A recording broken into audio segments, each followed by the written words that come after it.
Cinema రంగంలో రాణించాలి అని అంటే మనకు వెనకాల ఏదైనా బ్యాక్ సపోర్ట్ ఉండాలనేది గతంలో ఉండేది. కానీ టాలెంట్ ఉంటే ఎక్కడైనా సరే తమ టాలెంట్ నిరూపించుకోవచ్చు అనేది కూడా ఇప్పుడు యువత చూపిస్తున్న సందర్భం కనబడుతుంది. ప్రస్తుతం మనం మల్టిపుల్ మల్టిపుల్‌గా director, producer and visual effects దీనికన్నిటికి సంబంధించి డైరెక్టర్‌గా తనకంటూ ఇప్పటికే ఒక స్థానాన్ని నిరూపించుకున్న నవీన్ మేడారం గారు మనతో పాటు ఉన్నారు. వారిని అడిగి మరిన్ని విషయాలు తెలుసుకునే ప్రయత్నం చేద్దాం. సార్ నమస్తే. Hi hi. సార్ ముందుగా మీకు కంగ్రాచ్యులేషన్స్. మీ హోమ్ టౌన్‌కి మంచి రెస్పాన్స్ వస్తుంది. అసలు ఈ కథ ఎలా అనుకున్నారు? అసలు ఎక్కడి నుంచి స్టార్ట్ అయింది? అంటే మన సంస్థ ఎంఎన్ఓపి అనే సంస్థ కథలు కంటిన్యూస్గా వింటుంటాం. సో అందులో మంచి స్టోరీస్ని మనము సెలెక్ట్ చేసి డిఫరెంట్ ప్లాట్ఫామ్స్లో చెప్పడం జరుగుతుంది అనమాట. అందులోనే ఈ హోమ్ టౌన్ అనేది బాగుందని చెప్పేసి సెలెక్ట్ చేయడం, ఆహాకి వినిపించడం, ఇక్కడ సెలెక్ట్ అయ్యి అలా చేయడం జరిగింది. ఓకే సార్, ఇది దీనికంటే ముందు మీ 90s కూడా ఉండడం జరిగింది. రెండు ప్యారల్గా అంటే చూస్తున్నప్పుడు అందులో రాజీవ్ కనకాల గారు కావచ్చు, ఇక్కడ శివాజీ గారు కావచ్చు, రెండు అలాగే అనిపిస్తున్నాయి. చూస్తున్న తర్వాత డిఫరెంట్ కనబడుతుంది. ఎందుకు అట్లా క్యారెక్టరైజేషన్ ఎందుకు? దాంట్లో ఏమైనా స్పెషాలిటీ? సో యాక్చువల్గా 90s నేను ఆహాతో చేయాలి ఫస్ట్, అది ఈటీవీ వచ్చింది. సో హోమ్ టౌన్ యాక్చువల్గా ఈటీవీ విన్కి చేయాలి, కానీ ఇక్కడికి వచ్చిందన్న. సో ఆహా అప్పుడు 90s మిస్ అయిన కారణంతో దేంట్లోనో ఇలాంటిది ఏదైనా చేస్తే బాగుంటుంది కానీ అలాంటి కథ ఉందా అన్నప్పుడు, సో సిమిలర్ కథ, ఒక నాస్టాలజిక్ కథని చెప్పడం జరిగింది అన్నమాట. సో రెండు ఒక 90sలో జరిగే కథ. సో దానికి దీనికి డిఫరెంట్ ఏంటంటే అందులో ఒక ఫ్యామిలీ స్టోరీ, అంటే ఎలా ఒక చదువు గురించి ఆవేదన పడడం కానీ అవి చూపిస్తాం. ఇందులో ఏంటంటే ప్రతి ఎపిసోడ్లో వాళ్ళకి ఆ ఏజ్లో జరిగే ఫస్ట్ టైం ఎక్స్పీరియన్సెస్, ఒక వరల్డ్ కప్ కానివ్వండి, ఫస్ట్ టైం ఒక ఫేస్బుక్, సోషల్ మీడియా, అలా దాని మీద జరుగుతుంది. సార్ అదే 90s చాలా మట్టుకు పిల్లల నుంచి మొదలుకుంటే సీనియర్ సిటిజన్స్ వరకు కూడా వారు చిన్నప్పటి నుంచి ఏమేమి చూసారో అలానే కూడా ఫీల్ అవుతూ రావడం జరిగింది. అసలు ఆ కథ ఎక్కడి నుంచి వచ్చింది, డైరెక్టర్ కూడా ఎట్లా ఉన్నారు, దానికి ఎట్లా యాక్సెప్ట్ చేశారంటే ఎక్కడి నుంచి తీసుకుంటున్నారు? అండ్ ఆదిత్య అని డైరెక్టర్ అండి 90sకే. సో నేను అప్పుడు సిన్ అని ఒక వెబ్ సిరీస్ డైరెక్ట్ చేశాను. ఆ టైంలో నన్ను అప్రోచ్ అయ్యాడు. సో మేమిద్దరం యూకేలో ఒకటే యూనివర్సిటీలో చదువుకున్నాం. అంటే నేను వేరే టైంలో, అతను నా జూనియర్ అని. సో నా ఆల్మనైలో నా ఫోటో చూసి, సరే నేను ఇట్లా ఫిల్మ్స్ చేస్తున్నాను తెలిసి నన్ను అప్రోచ్ కావడం జరిగింది. సో ఆదిత్య వచ్చి కథ చెప్పడం, అది నచ్చి నేను అప్పుడే మనకు కోవిడ్ రావడం, సో సరే అని చెప్పి ప్రొడక్షన్ స్టార్ట్ చేయడం అలా జరిగింది. So that's it. So 90s డైరెక్టర్తో ఇంతకుముందు ఒక సినిమా తీసాము, టీచర్ అనేది. ఓకే. సో ఆ జర్నీ కంటిన్యూ చేస్తూ 97 మళ్ళీ నాకు చెప్పడం, నేను ప్రొడ్యూస్ చేయడం. సార్ అసలు ఈ ఫీల్డ్లోకి రావాలని అసలు ఎప్పుడు అనిపించింది? చిన్నప్పటి నుంచి కోరిక ఉందా లేకపోతే మిడిల్లో ఏమన్నా? నేను చదివింది ఫైన్ ఆర్ట్స్ అండి, నాకు bachelors in fine arts, JNTU-CFA. Okay. Then I did advanced diploma in multimedia. అక్కడ నుంచి యూకే వెళ్ళి మాస్టర్స్ చేయడం విజువల్ ఎఫెక్ట్స్లో. సో అక్కడ విజువల్ ఎఫెక్ట్స్లో వర్క్ చేయడం. సో విజువల్ ఎఫెక్ట్స్ ఒక చిన్నప్పటి డ్రీమ్ అనమాట. సో అది అయిపోయిన తర్వాత ఇంకేమైనా చేయాలి అని చెప్పి సినిమా మన రెయిన్ డ్యాన్స్ ఫిల్మ్ స్కూల్లోనే అక్కడ డిప్లొమా చేయడం. దాని తర్వాత లండన్లోనే ఒక 2 చిన్న సినిమాలు చేశాను, London life, nice to meet you అని చెప్పి. అక్కడ నుంచి ఇక్కడికి వచ్చినప్పుడు ఇక్కడ ఆపర్చునిటీస్ రావడం, అలా తెలుగులోకి ఎంట్రీ అవ్వడం. విజువల్ ఎఫెక్ట్స్ అన్నారు, ప్రతి ఒక్కటి ఇప్పుడు సినిమాలు చూస్తే బాహుబలి కావచ్చు, ఇవన్నీ సినిమాలు చూస్తే ఆ లెవెల్గా వెళ్ళాలి అని అనుకుంటారు. మరి మీరు డిఫరెంట్గా న్యాచురాలిటీకి దగ్గరగా ఉండేటట్టు ఒక కుటుంబ వాతావరణం కావచ్చు, మనం అలా వెళ్తే మనమే కనబడుతున్నాం అనేటట్టు సినిమాలు అంటే మీరు విఎఫ్ఎక్స్ అంటున్నారు, ఇది అసలు ఎట్లా? అది ఇది అంటే నేను ఒక 10 to 15 years విజువల్ ఎఫెక్ట్స్ చేశానండి. అంటే అది చాలా డార్క్ రూమ్స్లో, ఆ ఎన్విరాన్మెంట్ చాలా డిఫరెంట్ ఉంటుంది. సో దాంట్లో నుంచి బయటకు రావడం కూడా ఏంటంటే సంథింగ్ డిఫరెంట్ చేయాలని వచ్చాయన్నమాట. అందుకే ఒక లైఫ్ ఓరియంటెడ్, డ్రామా ఓరియంటెడ్ తీయాలని చెప్పేసి అలా చేయడం జరిగింది. బట్ ఇప్పుడు నేను డైరెక్షన్ చేస్తున్న ఫిల్మ్లో చాలా విజువల్ ఎఫెక్ట్స్ ఉన్నాయి. I'm just going back to my visual effects background, direction చేయడం జరుగుతుంది.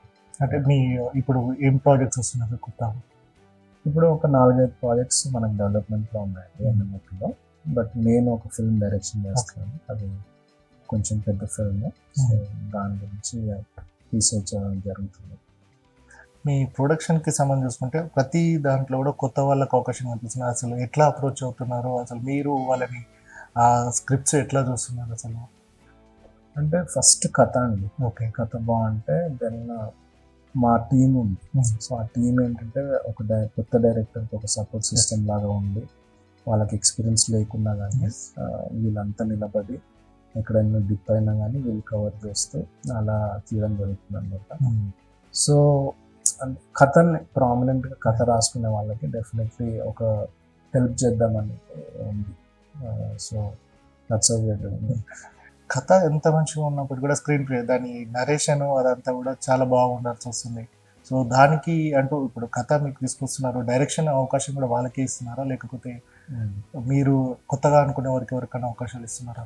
అంటే చాలా మంది ఈ మధ్యకాలంలో కథలు రాసుకునే వాళ్ళే డైరెక్టర్ అవుదామని వస్తున్నారు అన్నమాట. అలాంటి వాళ్ళకి డెఫినెట్లీ వాళ్ళకి డైరెక్షన్ ఛాన్స్ ఇస్తాం. ఒకవేళ వాళ్ళు ఓన్లీ రైటర్గా మేము ఉండాలన్నప్పుడు వేరే డైరెక్టర్ని అప్రోచ్ అది ఎవరికి సూట్ అవుతుందని చూసి దానికి తగ్గట్టుగా దానికి వర్క్ చేయడం జరుగుతుంది. సో అంటే మీ పర్సనల్ సార్, అంటే మీరు ఎక్కడి నుంచి ఇక్కడ వరకు లండన్ అన్నారు, హైదరాబాద్కి మళ్ళీ ఇదంతా ఎక్కడి నుంచి ప్రయాణం సాగింది? నేను బేస్ పుట్టింది పెరిగింది అంతా నిజామాబాద్. నిజామాబాద్ నుంచి అక్కడే ఇంటర్ +2 వరకు చేసి, సో ఇక్కడ college of fine arts bachelors in fine arts చేయడానికి JNTUలో జాయిన్ అయ్యాను. సో అక్కడ నుంచి హైదరాబాద్లో మెజారిటీ ఆఫ్ టైం వెబ్ డిజైనర్గా జాయిన్ అయ్యి కొన్ని రోజులు వర్క్ చేసి యూఎస్లో ఒక 1 year వర్క్ చేశాను. దాని తర్వాత UK వెళ్ళి మాస్టర్స్ అట్లా ఇట్స్ ఆల్ టోటల్ జర్నీ మళ్ళీ back to Hyderabad. Okay sir, me first cinema సంబంధించి చూస్తేనే బాబు బాగా బిజీ, అవసరాల శ్రీనివాస్కి సంబంధించి అసలు అంటే ఆయన క్యారెక్టర్ ఇంతకుముందు చూసుకున్నట్టయితే కామెడీ కావచ్చు, జస్ట్ ఫ్యామిలీ లెక్క ఉండేది.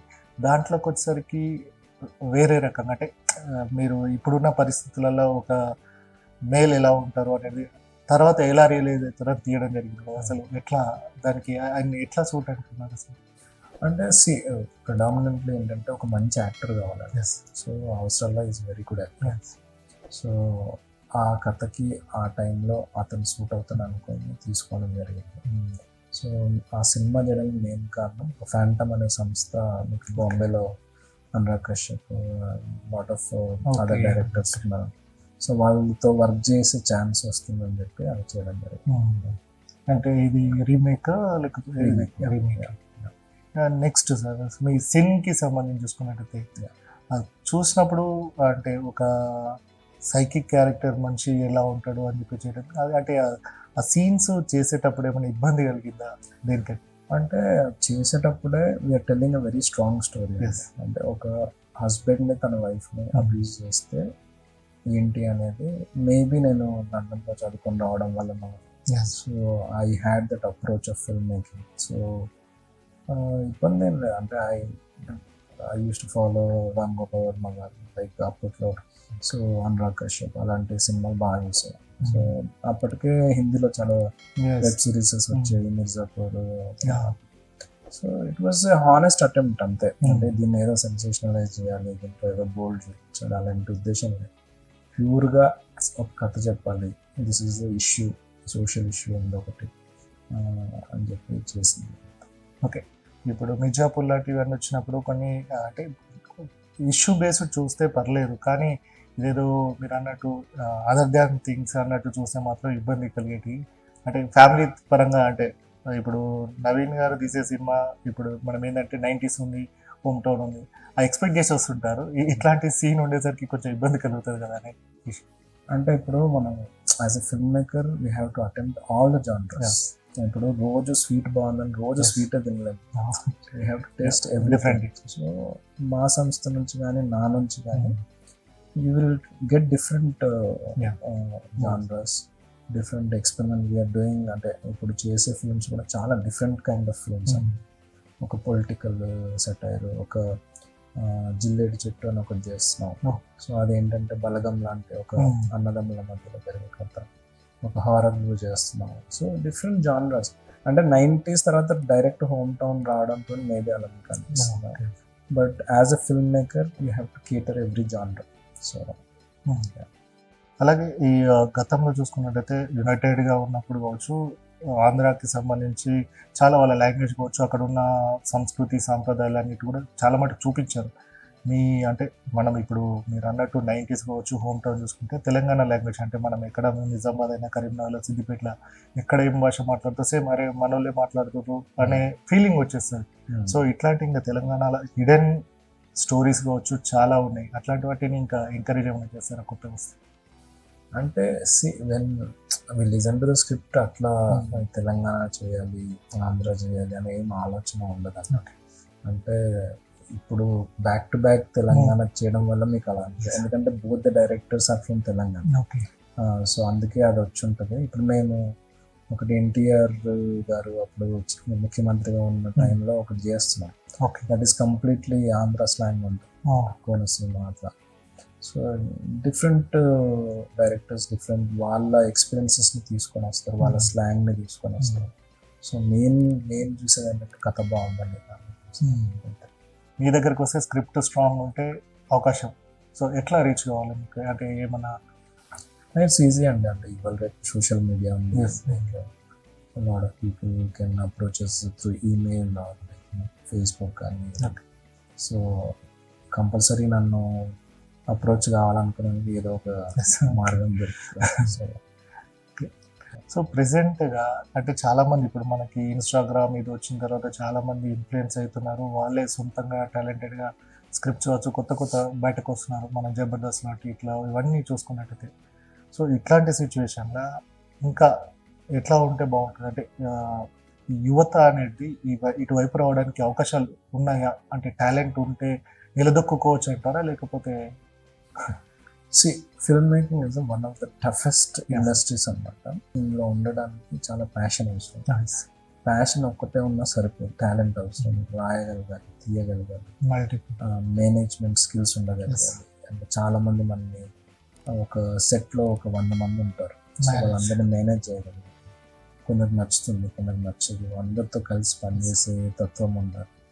సో అవన్నీ ఉండి ఒక మంచి సినిమా తీయగలగడం అనేది 100 సినిమాలు వేస్తే ఒక 10 సినిమాలు హిట్ అవుతాయి. So the percentage rate is very very niche అన్నమాట. సో అలా ఎవరైనా రావాలనుకుంటే మాత్రం ఖచ్చితంగా they should have that strong will. ఒక అంటే ఏదైనా బాధ వచ్చినప్పుడు కిందికి పడిపోకూడదు, సంతోషం. So has to be stable.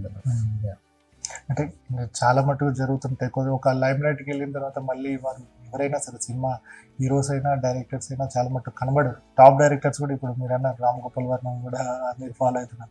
అట్లాంటి ఒకప్పుడు కనెక్షన్ కావచ్చు, ఆయన సినిమాలు అన్నిటి శివ లాంటి సినిమా ఇప్పుడు చూస్తున్నాం ఆయన పరిస్థితి. అంటే సినిమాకి అట్లా కాకుండా ఉండాలి అట్లా అంటే everything has a self life అండి. అంటే ఎస్పెషల్లీ క్రియేటివ్ ఫీల్డ్లో ఇప్పుడు క్వింటన్ టారంటినో డైరెక్టర్ ఉన్నాడు, ఆయన ముందే చెప్పేసాడు నేను ఒక 10 సినిమాలు తీస్తాను, దాని తర్వాత తీయాలని చెప్పేసి. So everybody has their self life. Time అంటే టెక్నాలజీ ఎవ్రీ 10 yearsకి చేంజ్ అవుతుంటుంది, 5 yearsకి చేంజ్ అవుతుంటుంది. సో దాన్ని అడాప్ట్ చేసుకొని అంటే మనము ఒక 2-3 సినిమాల్లో చాలా కష్టపడి రాసుకుంటాం, దాని తర్వాత లైమ్ లైట్లోకి వచ్చిన తర్వాత ఈజీగా నీకు ప్రొడ్యూసర్ దొరికే ఛాన్స్ ఉంటుంది. సో అలా ఫ్లాప్లు రావడానికి ఆస్కారం ఎక్కువ. అలా we have to manage our self something. అలాగే మీరు యూఎస్లో కావచ్చు అక్కడ ఉన్నప్పుడు హాలీవుడ్ మూవీస్ కూడా చేశారు కదా ఇట్లా. సో మేము కూడా అనుకుంటాం ఏదైతే కరేబియన్ పైరేట్స్ ఆఫ్ కరేబియన్ జాక్స్పా అని చెప్పేసి ఫ్రెండ్స్ కూడా అదే పేరు పెడతాం అట్లాంటి. సో అది ఫీలింగ్ ఎట్లా ఉంది? అట్లాంటి హ్యారీ పాటర్లో అవచ్చు, ఇప్పుడు ఇట్లాంటి హాలీవుడ్ మూవీస్కి పనిచేసినప్పుడు మేము కూడా అందులో ఉన్నాం, చాలా హిట్ మూవీస్ కదా, ఎట్లా ఫీల్ అయ్యారు? No, that is my childhood dream అన్నమాట. అంటే ఒక జురాసిక్ పార్క్ అనే సినిమా చూసేసి అలాంటిది ఏదైనా చేయాలి. అందరికీ జురాసిక్ పార్క్ అంటేనే ఫస్ట్ స్టార్ట్. అది తెలుసో తెలియకో ఆ ప్యాషన్తో వెళ్ళిపోయాను. సో ఇప్పుడు అంటే విజువల్ ఎఫెక్ట్స్ అంటే అందరికి తెలుసు, నేను చేసే టైంలో అసలు విజువల్ ఎఫెక్ట్స్ అంటే ఎవరికి తెలియదు. సో ఆ టైంలో వెళ్ళి చదువుకొని లండన్లో మీకు వర్క్ వీసా రావాలంటే ఇట్స్ తల కింద తపస్సు చేయాల్సి వచ్చేది అప్పట్లో. సో ఇప్పుడు చాలా డిఫరెంట్ వీసాస్ వచ్చాయి, కానీ సో సమ్హౌ అది చేయాలని తపనతోనే I work in biggest VFX houses, MPC కానీ, డబుల్ నెగిటివ్ కానీ. సో ఒక్క సినిమాలైనా వర్క్ చేసే ఛాన్స్ వస్తే బాగుండు అని వెళ్ళాము. బట్ లక్కీలీ ఒక 30-40 సినిమాలు చేసాను. Oh. సో అందులో పెద్ద పెద్ద సినిమాలు మీరు అన్నది హ్యారీ పోటర్ చేసాను, 2012, 10,000 BC, బ్యాట్మెన్, అలా చాలా luckily I work on big film. It's a great feeling అండి, అంటే మన పేరు రోల్ అవుతుంటే అది చూసుకోవడం. So part of that film.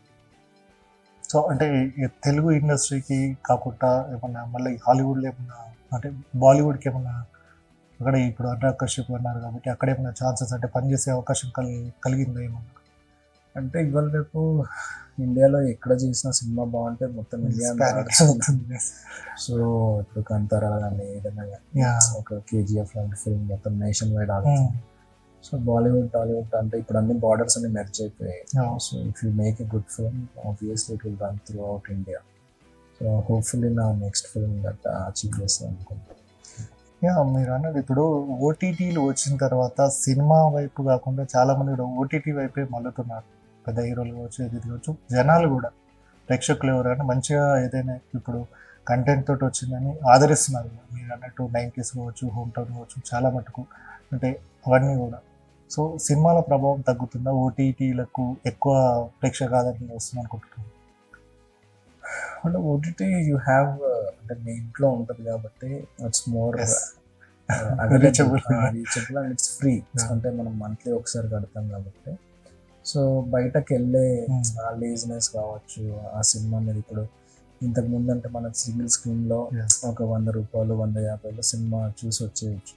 ఇప్పుడు ఒక మల్టీప్లెక్స్కి వెళ్తే 2,000 3,000 అయిపోతుంది. పాప్కార్న్ కొనడానికి 300. సో అలా ఎవ్రీ ఫ్యాక్టర్ అలా తగ్గించేసాయి. బట్ దిస్ ఇస్ అంటే మార్పు అనేది సహజంగా జరుగుతుంది ఏదైనా కానీ. ఇప్పుడు మనకి ఇంటర్నెట్ రావడం అవన్నీ చేంజ్ అవుతున్నాయి. So you have to people కూడా ఏంటంటే ఇప్పుడు ద చాయిస్ ఇస్ లాట్ అనమాట. ఇంతకుముందు మనం దూరదర్శన్లో ఒక సినిమాని 2 రోజులు వస్తుంది Saturday, ఫస్ట్ Sunday. అయినా మనం వెయిట్ చేసి చూస్తాం. ఇప్పుడు ఏంటంటే మనకు ఎక్కడ చూసినా కాంటెంట్.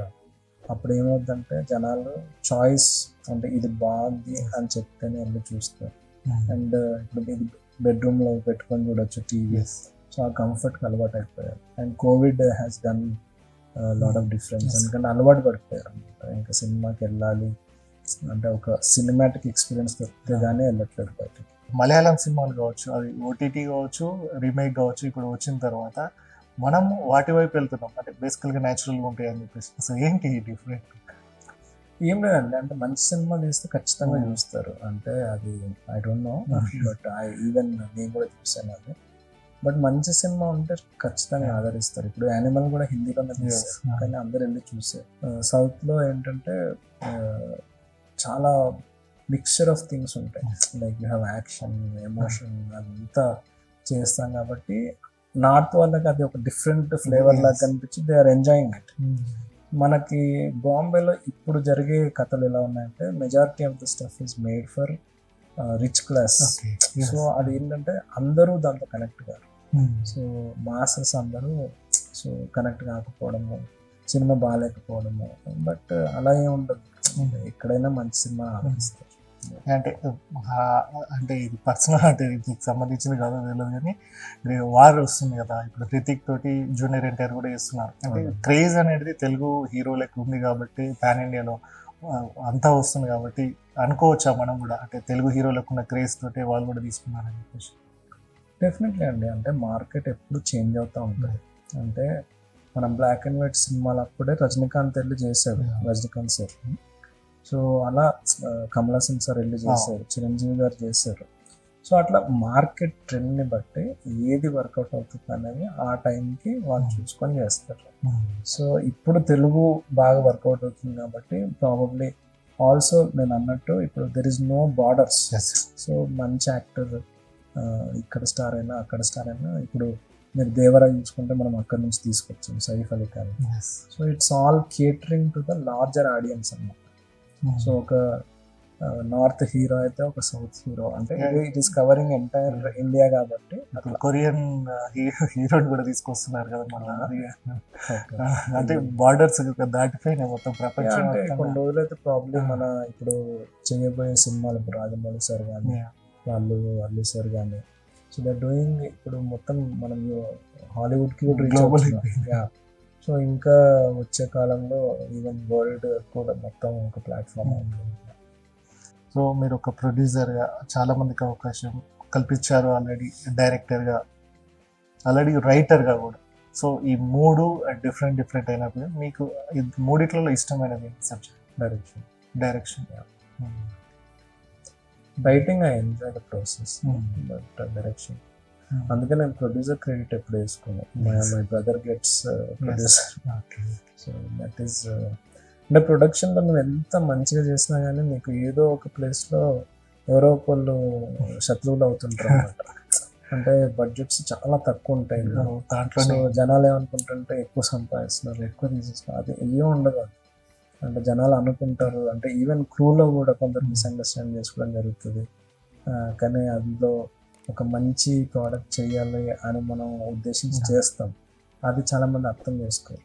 సో కొన్నిసార్లు బడ్జెట్స్ చాలా లిమిటెడ్ ఉంటాయి, అది వాళ్ళు అడిగే డిమాండ్స్ పెద్దగా ఉంటాయి, సో అది సూట్గా అవి ఇవ్వకపోయేసరికి అలా misunderstanding. So production is very very complicated అనమాట. It's a thankless job. Just like municipal కూడా అంతే ఉంటాయి, ఎంత పని చేసినా తిడుతూనే ఉంటుంది. Exactly. So predominantly direction is very, I enjoy that. రైటింగ్లో అంటే ఇప్పటివరకు మీకు కథలు కావచ్చు, దాంట్లో మీకు నచ్చింది అంటే బయటకు వస్తాయి, అంటే సినిమా రూపంలో కావచ్చు, ఓటీటీలో కావచ్చు, అంటే మీకు ఇష్టమైన స్టోరీ నెక్స్ట్ సినిమా మీ నెక్స్ట్ సినిమా చాలా బాగా వచ్చింది and I'm enjoying the process. Complete అయిపోయింది అంటే రైటింగ్ అయిపోయింది. ఓకే. సో ఇప్పుడు రీసెర్చ్ అంటే దానికి చాలా విజువల్ ఎఫెక్ట్స్ అవసరం ఉంది. So we're doing lot of VFX in London and different studios. So I'm enjoying that right now. అంటే ఇప్పుడు ఎవరైతే యూత్ కావచ్చు, ఇప్పుడు చిన్న అంటే ఇప్పుడిప్పుడే కెరియర్ స్టార్ట్ చేద్దాం అనుకున్న వాళ్ళు చాలామంది మీకు ఆల్రెడీ అప్రోచ్ అయ్యారు, వాళ్ళకి కూడా అవకాశం కనిపించింది. చాలామంది ఇప్పుడు 90s కిడ్స్ కావచ్చు, వాళ్ళందరూ చూస్తే అందరు గుర్తుపట్టే స్థాయికి వచ్చింది. అవునండి. సో ఇప్పుడు అలా కాకుండా పెద్ద హీరోలతోటి ఏమైనా ప్రాజెక్ట్ చేస్తున్నారా? దేర్ ఆర్ ప్లాన్స్ అండి. అంటే వీఆర్ జస్ట్ బేబీ స్టెప్స్ లాగా చిన్న చిన్నగా ప్రోగ్రెస్ అవుతున్నాము. వెరీ కేర్ఫుల్, ఎందుకంటే it's very very tough industry. So first మనం పెట్టేది ఎలా రాబట్టుకోవాలనేది చాలా important. So that's very slowly growing. So ఫ్యూచర్లో మేబీ అంటే మీ ప్రొడక్షన్ ఉంది కాబట్టి ఇప్పుడు ఓటీటీ కావచ్చు, సినిమాలు అంటే రెండేనా, లేకపోతే ఇంకా అదర్ దాన్ అంటే మీ ఫీల్డ్లో వేరే ఏమైనా ఇంకా చేస్తున్నారా? అంటే జస్ట్ లైక్ ఇప్పుడు ఒక ఈ ఫీల్డ్లో ఏది వదిలిపెట్టకుండా సీరియల్స్ ఉంటాయి, ఓటీటీలు ఉన్నాయి, సినిమాలు ఉన్నాయి. అంటే ఇప్పుడు జస్ట్ మీరు ఓన్లీ ఓటీటీ అండ్ సినిమానేనా? అంటే OTT is very close to cinema అండి. అంటే మనం చాలా మన ఎక్స్ప్రెషన్ చాలా ఓపెన్ గా చెప్పొచ్చు అనమాట, చాలా విస్తీర్ణంగా చెప్పొచ్చు. టైం ఉంటుంది, జనాల ఓపిక కూడా ఉంటుంది. So cinema is predominantly our interest. Serials అయితే డెఫినెట్లీగా చూద్దాము, but yeah these two for me. Okay sir. అంటే నెక్స్ట్ అంటే ఈ నెక్స్ట్ ప్రాజెక్ట్ అంటే బయటకి ఎప్పుడు వస్తుంది? అంటే ఏ ఇయర్? నెక్స్ట్ ఇయర్ త్వరలోనే వస్తుందండి, అంటే చెప్పలేము అది. But we're working on various projects in production. My film work is started, so eventually come out when it has to come. Thank you sir. Thank you. So మొత్తంగా చూసారు కదా, producer అలాగే రైటర్గా, డైరెక్టర్గా మూడు ఉన్నప్పటికీ కూడా ప్రతి దాంట్లో కూడా మల్టిపుల్గా ఉండాలి. అలాగే ఈ రంగంలోకి వచ్చినప్పుడు మాత్రం మన ప్యాషన్ వదిలిపోదు, మనకి ఏదైతే తపన అనేది ఉందో అది తప్పకుండా తీర్చుకునే వరకు కసిగా పనిచేయాల్సిందని కూడా చెప్తున్న నేపథ్యం ఉంది. ఎందుకంటే టాలెంటెడ్ ఉంటే మనకి ఎక్కడైనా సరే అవకాశాలు చాలా ఉన్నాయి కాబట్టి అవకాశాలను మనం అందిపుచ్చుకోవాలి అని చెప్పేసి కూడా నవీన్ మేడార్ గారు చెప్పడం జరుగుతుంది. సో మొత్తంగా సినిమా రంగమే కావచ్చు, ఇదంతా కూడా ప్లాట్ఫామ్ పెద్దగా ఉంది కాబట్టి టాలెంట్ ఉన్న వారందరూ కూడా కసితో పనిచేస్తే, కష్టపడి పనిచేస్తే మాత్రం తాము అనుకున్న స్థాయికి చేరుతారని కూడా చెప్తున్న నేపథ్యం కనుక. ప్రభాకర్తో గణేష్, సమయం టీవీ, హైదరాబాద్.